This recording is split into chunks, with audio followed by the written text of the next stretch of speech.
सांगताय. दरेकरजी, देवेंद्र फडणवीसांचा उल्लेख दोघांनी केला. राज ठाकरेंनी तो जरा वेगळ्या पद्धतीनं केला. त्यांनी बाळासाहेबांचा रेफरन्स त्याला जोडला आणि मग त्यांनी देवेंद्र फडणवीसांचं मुख्यमंत्र्यांचं नाव घेतलं. पण उद्धव ठाकरेंची भाषा कदाचित थोडी वेगळी होती, बरीच वेगळी होती. तर ती भाषा खटकली आहे का? आणि मूळ मुद्दा हा की स्टेजवरचं चित्र राजकीय मैदानात युतीसाठी दिसेल का? त्याबद्दल तुमचं काय मत आहे? तुम्हाला काय वाटतंय? आणि त्याची धास्ती वाटते का तुम्हाला? अत्यंत तुम्हाला खूप काळजी आहे, धास्तीसाठी खूप घाबरलो आम्ही. या ठिकाणी अत्यंत उत्तम प्रश्न आपण विचारलात की उद्धव ठाकरे साहेबांचा स्वभाव हा टोमणे मारण्याचा आहे आणि त्याच्यामुळं अनाजी पंत याने आमच्यातला अंतरपाठ दूर केला असं बोललं.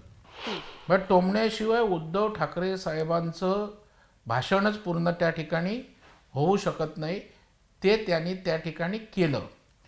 आणि दुसरं, दोन्ही भाषणामध्ये एकासाठी सत्ता खुर्ची हे दिसली, दुसरा मराठीवर त्या ठिकाणी नेता बोलताना दिसला. आता तुम्हाला आम्हाला धडकी भरले. मी आज सकाळपासून त्या ठिकाणी वेगवेगळ्या चॅनलवर ऐकतोय, अंगावर शारे आले, हे दणाणलं, ते अमकं झालं, तुम्हाला धडकी भरली. त्याच्यामुळं आम्हाला धडकी खूप भरलेली आहे. भारतीय जनता पार्टी प्रत्येक गोष्ट सहज घेत नाही, आव्हान म्हणून स्वीकारतं. लोकसभेला पराभव झाल्यानंतर विधानसभेला दुरुस्त घेतला, ते आव्हान धडकी भरून ना आम्ही काम करतो, पार्ट टाईम राजकारण करत नाही. आणि पुन्हा विधानसभेला आम्ही यश मिळवलं. आणि त्याच्यामुळं धडकी, आता दोन माणसं राजकारणामध्ये 2 आणि 2 कधीच 4 होत नाहीत.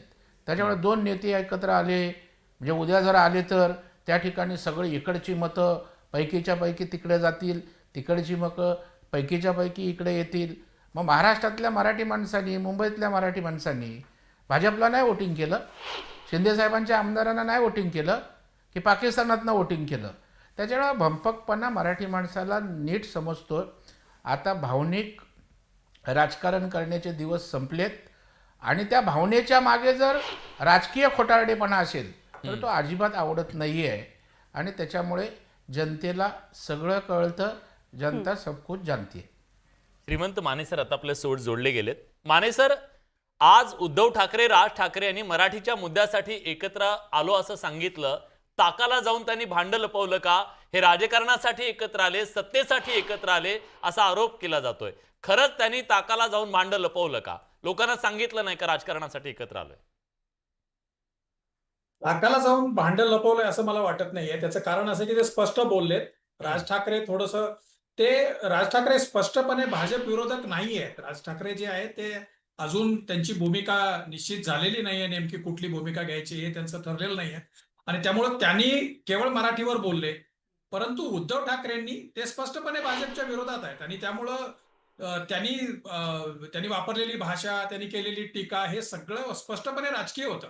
आणि अख्ख्या महाराष्ट्राला माहित आहे की हे मराठीच्या निमित्तानं जरी एकत्र येत असले तरी 20 वर्षानंतर हे दोघे बंधू एकत्र स्टेजवर येत आहेत, हे राजकारणासाठीच येत आहेत. आणि मराठी राजकारणाच्या पासून दूर ठेवता येणार नाही, कारण मराठीचा जो मुद्दा आहे तो आता पॉलिटिकल इश्यू झालाय.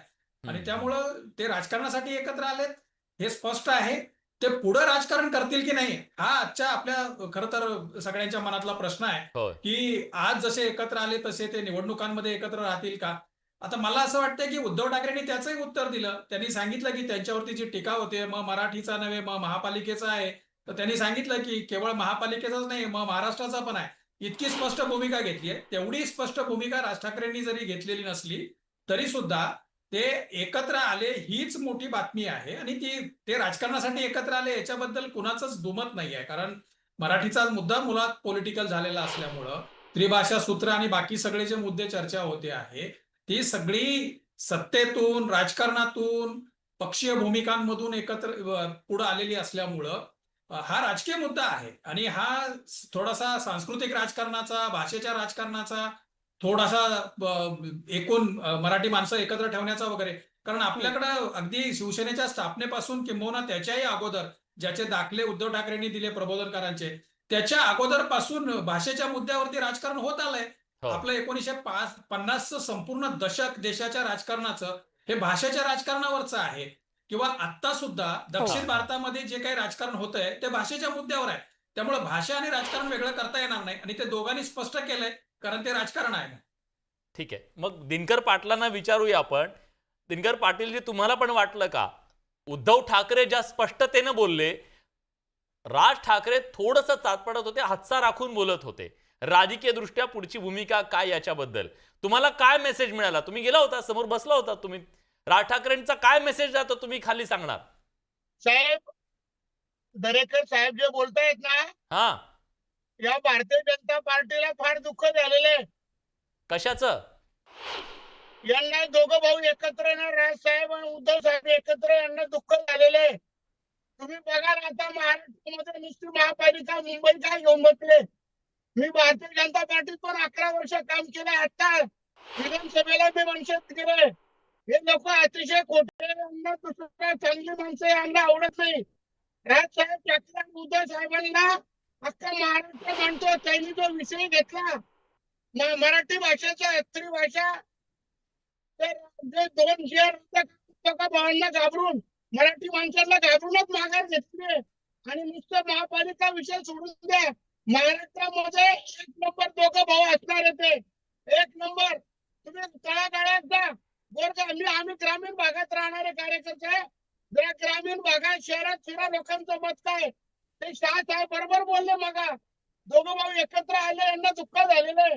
एकत्र येऊ नये म्हणून यांनी फार प्रयत्न केले. आता पण यांचे तेच प्रयत्न, पण आता होणार नाही. दोघं भाऊ एकत्र एकदम पिपीपान सारखं चित्त असे एकत्र झालेले. महाराष्ट्रात त्यांच्या मागे उभा राहणारे दोघं खरे माणसं. प्रमोद ठाकरे साहेबांनी या महाराष्ट्रासाठी, मराठी माणसासाठी काम केलं, मुंबईसाठी काम केलं. बाळासाहेब ठाकरेंनी, हे बाळासाहेब ठाकरेंमुळे मोठे झाले आणि दोघं भाऊ एकत्र आले, त्यांना दुःख झालेलं आहे. तुम्ही महाराष्ट्र बघाल, अख्खा महाराष्ट्र खुश झालेला आहे. आम्ही कार्यक्रमावर आल्यावर मला 100 फोन आले लोकांचे का फार चांगलं झालं, एकत्र आले, एकत्र येणं फार गरजेचं होतं.